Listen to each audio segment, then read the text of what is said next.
really insulting to me. And after I did that, I realized, wow, I shouldn't have, I had no right to do that. That was not professional. It not only was not professional, it was not human. About a week later, another incident occurred, and I used more force than I needed. After the guy was handcuffed, I grabbed him, I pushed him up against the wall, and I said, don't you dare say that to me again. Do you understand? And I realized this is a disease I'm starting to develop. The hunt for black people, as he calls it, is part of a racist system that he condemns today. The first thing he denounces is the quota of arrest imposed on U.S. police in many large cities. This race for numbers pushes them to stop black people for no reason. Quotas lead to arrests for no reason. Minorities have no one to call if they're wrongly arrested. The white person will call their local political committee man or person. Minorities have no one to call if they're wrongly arrested. The white person will call their local political committee man or person. They'll call the parents, perhaps, of a teenager, will call the local politician. Yo, what's going on here? My child was arrested just because he didn't have his license. Why don't you just tell him to go home and get his license? And things like, so the white person has more power. Black people have no connection to the people in power. Black people have no connection to the people in power. So you know there's not going to be any blowback on arresting a minority because they don't have any power to complain.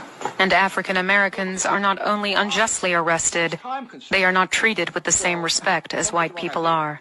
If you stop somebody from going through a light, you would say, hey, out of your car.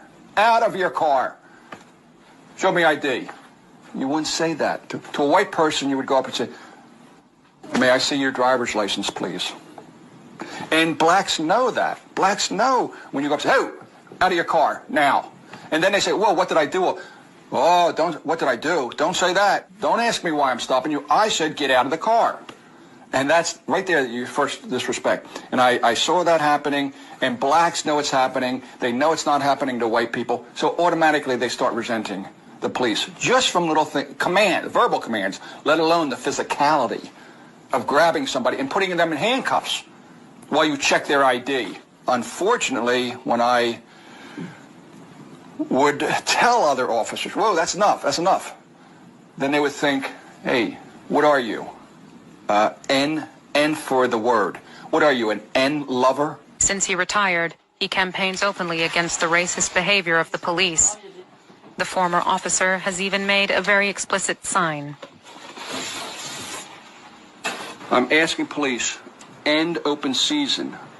Stop shooting black men just like they're some kind of animal. They wouldn't do that with a white? No. Why? They they devalue the black man. The black man is, well, let's put it this way. In driving down a street in Philadelphia on a hot Friday night in August, I was with a partner, and of course, hot August night in Philadelphia, a lot of these people don't have air conditioning, and they're outside.